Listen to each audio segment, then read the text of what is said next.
Okay, good afternoon, class. I'm Collins Mbago Juma. I'm going to take you through the constitutional government in Britain, USA, and India. Topic 1 and Topic 2 notes, we are going to combine them. So this is a unit that I came up with in my project. I am admission 0506 01 2022. So we are going to go very fast because of time.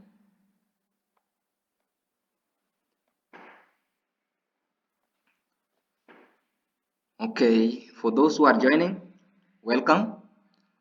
I had just begun with the introduction. I'm Collins Bago Juma. I'm going to take you through the constitutional government in Britain, USA, India, topic 1 and topic 2 notes. So this is a unit that I came up with in the project work for the e-learning technology in education. So topic 1, we are going to look at the introduction of constitutional government, where we are going to begin with the meaning of government. What is the meaning of government? What is government? So government is the system of or group of people governing an organized community, which we generally know as a state. We have types of government. I'm going to look a few because of time. First one, we have authoritarian government. Some governments are run by one powerful person or a small group of people in a country, and these types of government are called authoritarian because the people must serve the government. An example is Nicolae, who was the dictator of Romania from 1965 to 1989. Then we have democratic government. In some countries, the people decide that the government should serve the people instead of the other way around. These governments are called democracies. An example is the Durand City Council, which is a representative of democratic government body. And you can see we have the Durand City Council here. That is an example or a representative of democratic government. Then we have the authoritarian, the dictator, who is the Nicolae, is here, the Romanian dictator, who served from 1965 to 1989. So we are going to look at another aspect or another type of government.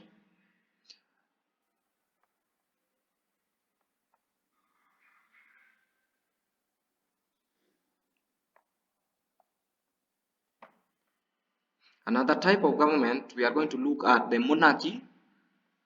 A monarchy is ruled by hereditary leader, such as king. Then we have monarchies can be absolute, constitutional, or the ceremonial, where an absolute monarchy controls the entire government. A constitutional monarchy has power and serves as the executive, but the constitution limits this power. Then we have the dictatorship. This is another type of democracy that we have. A dictatorship is ruled by a group of people selected by one person. The people who run the government are responsible to the dictator and no one else. An example is the Turkmenistan under Gabengali, Bedimu Medao. So that one is an example of a dictator, and we are going to go to the oligarchy. This is a type of government which is ruled by a smaller group. Then the last type of democracy that we are going to look is the parliamentary democracy, where we find that parliamentary democracy is often or is a form of democracy in which the people elect a legislative body called the parliament. An example you can see from that picture there, the parliamentary democracy. Let's move on because of the time. We have a short period here. We have presidential democracy. A presidential democracy is where voters select both their representative in the legislative body and the executive.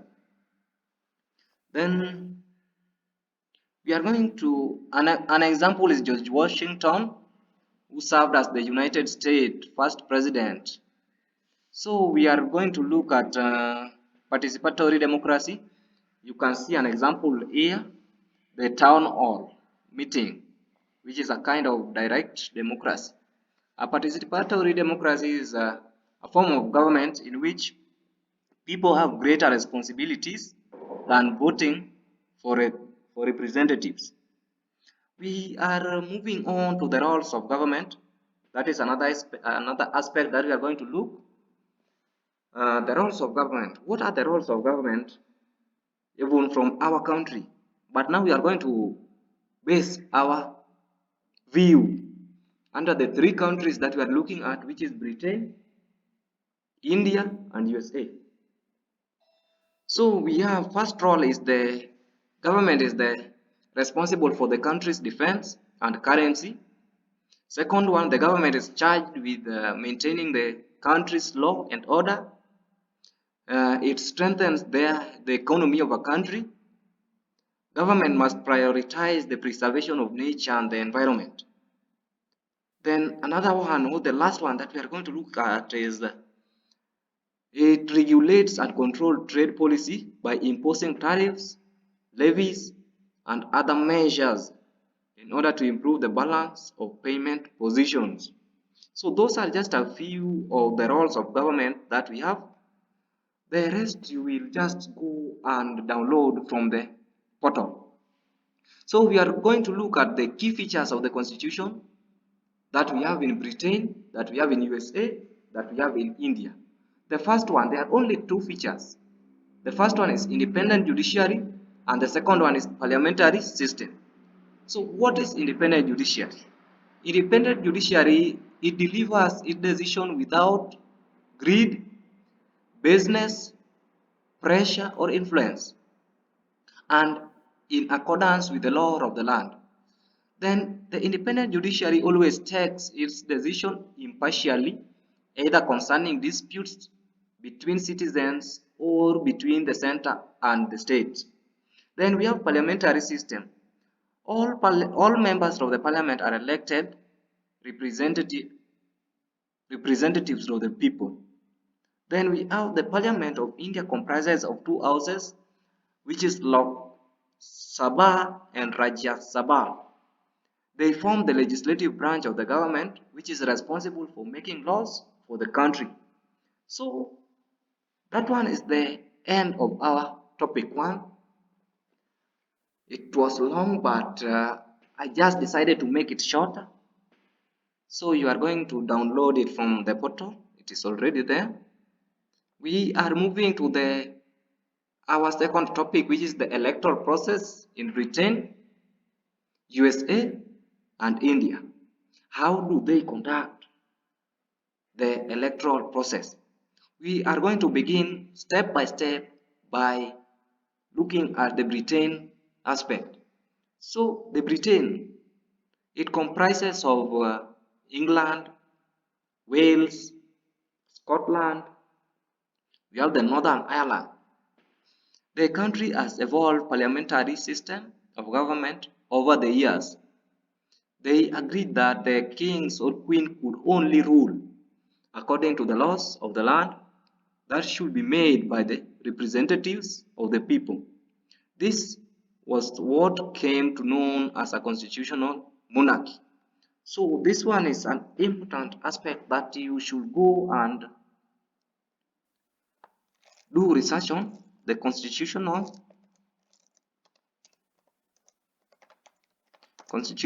monarchy.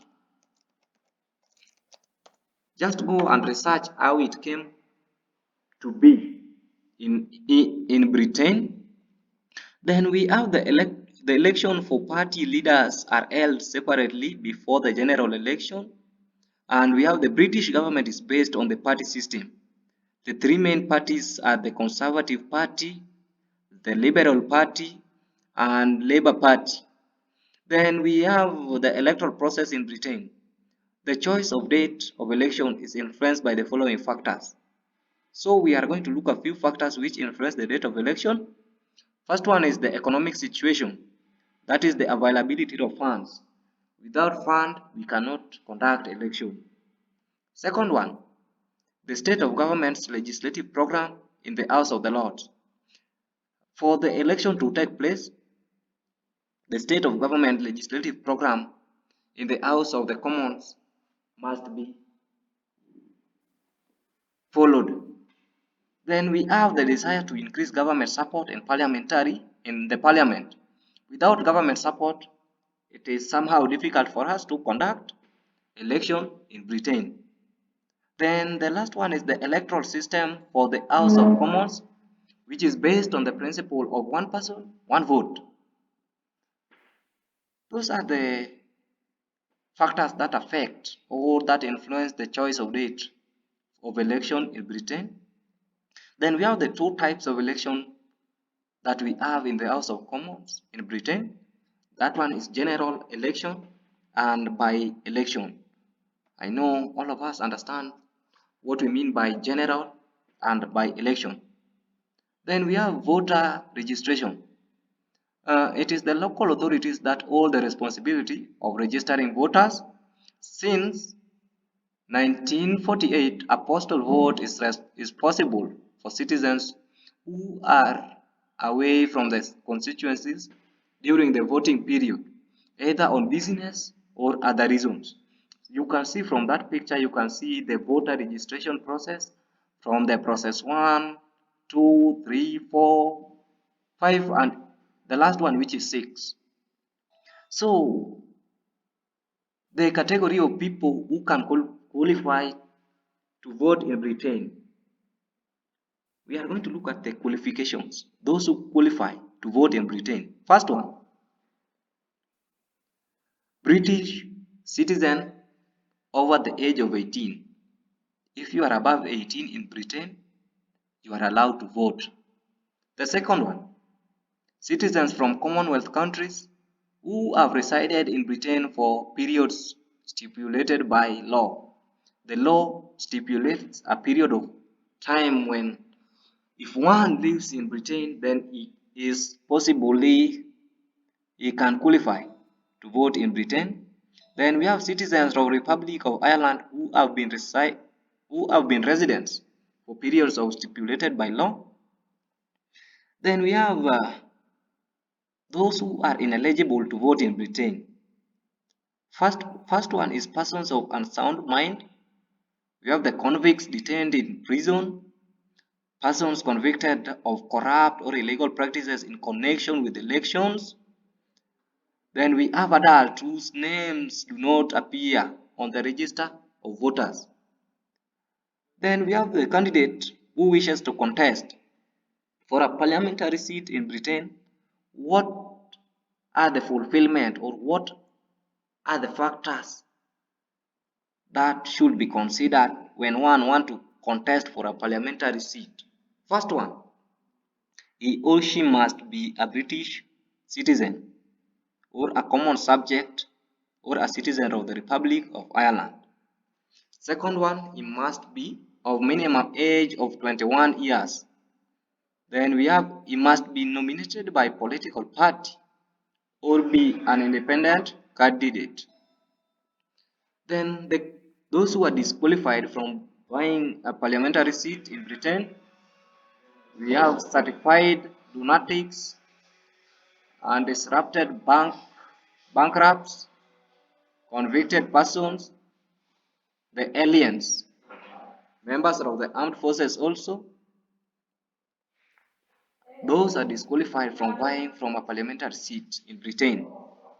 We are going to the USA part, the origin of USA dates back to 1776, when the 13 British colonies declared their independence from Britain.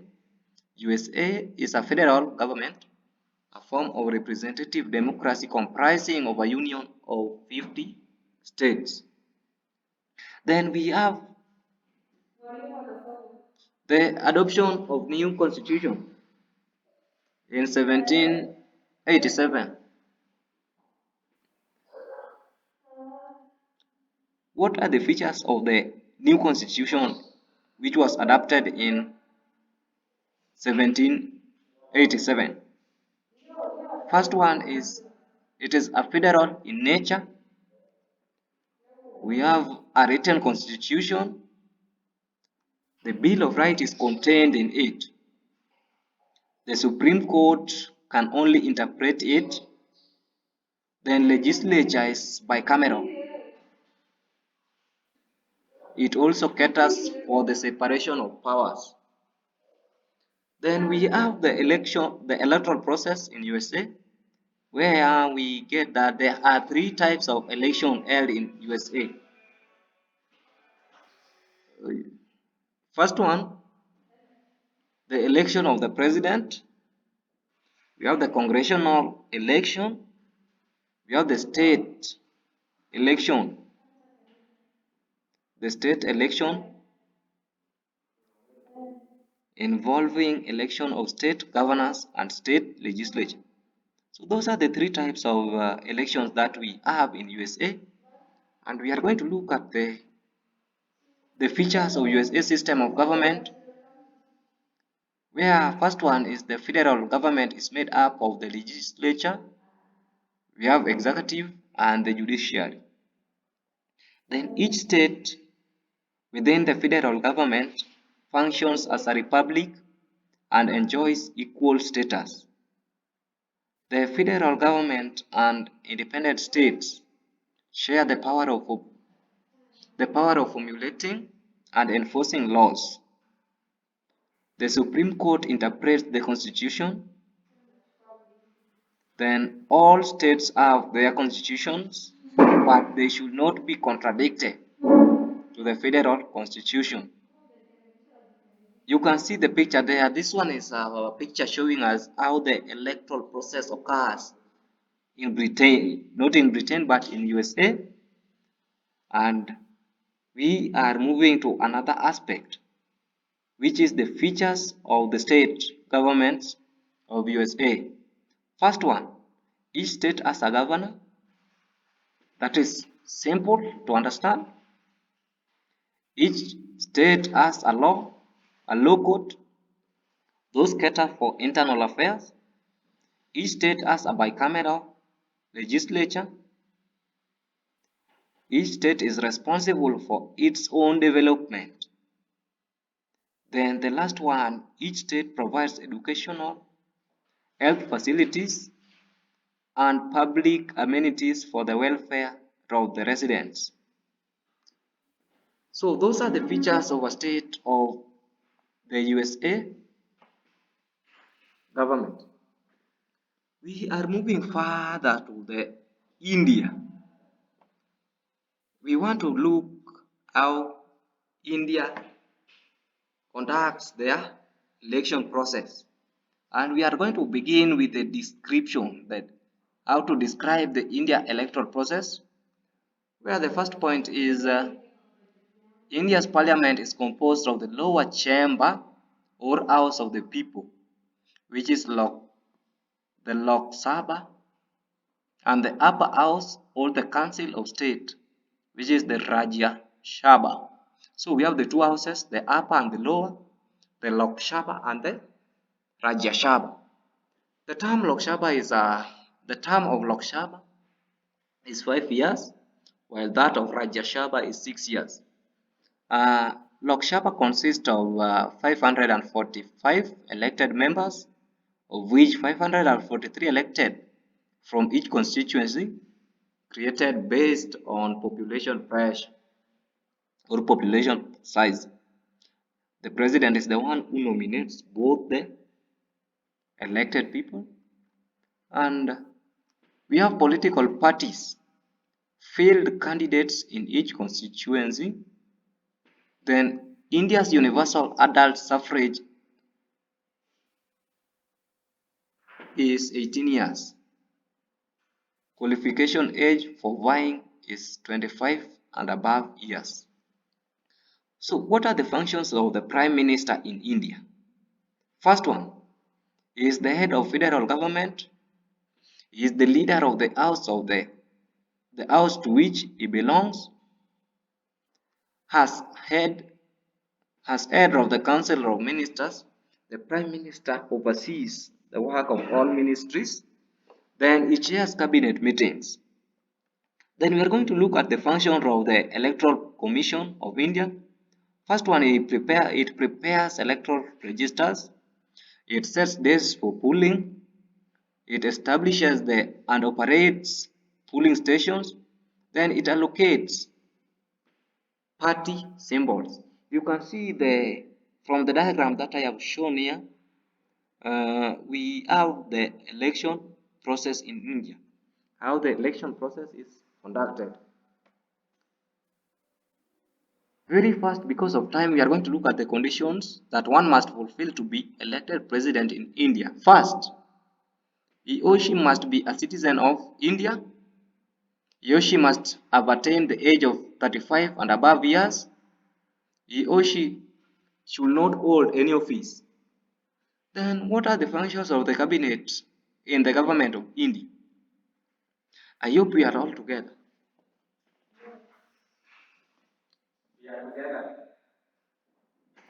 Yeah, now we are going to look at the functions of the cabinet in the government of India. First one, I have only three. So first one, we have formulation of policy issues affecting the management of the government of India. Then we have the cabinet defends the government policy. The government ensures that the civil servant implement government policies. Those are just a few. You will have much from the notes. The notes are already uploaded in the portal, and if you go, you will just have to download the notes.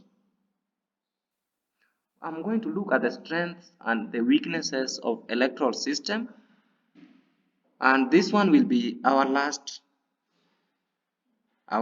point, or our last aspect, the last aspect that I'm going to look at, the strengths and weaknesses of electoral system. So electoral system are the mechanisms by which we choose our representatives. There are many different systems, each with its own strengths and weaknesses. So the below is just a breakdown, and you will have much from the notes. On the strengths, I'm going to look at the 2 points. We have first past the post. This system is simple to understand and implement, leading to strong and decisive government. Then we have proportional representation. This system ensures that the composition of the legislature reflects the popular vote, leading to greater representation of diverse viewpoints. Then what are the weaknesses of electoral system? We are just going to look at three major points. Then we shall end the session of today. So first past the post. This system can lead to wasted votes, as voters may feel their vote doesn't matter if their preferred candidates doesn't win. Then we have proportional representation. This system can create unstable governments with multiple parties, making it difficult to pass the legislation. Then the last one is mixed member proportional. This system can be complex to understand, and it can lead to situations where voters are unsure who to vote for, leading to strategic voting. So this one is a diagram of the electoral process in India. And you can see the other diagram where the youth participation or the youth participates in the electoral process. So this one is this slide will mark the end of our session today. Because of time, I'll just give you time to go and do more research on the electoral process in Britain, USA, and India. Thank you all for joining the session, and may you be safe as we wait to meet in our next class. Thank you, and now you can leave at your own pleasure.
Claro, para la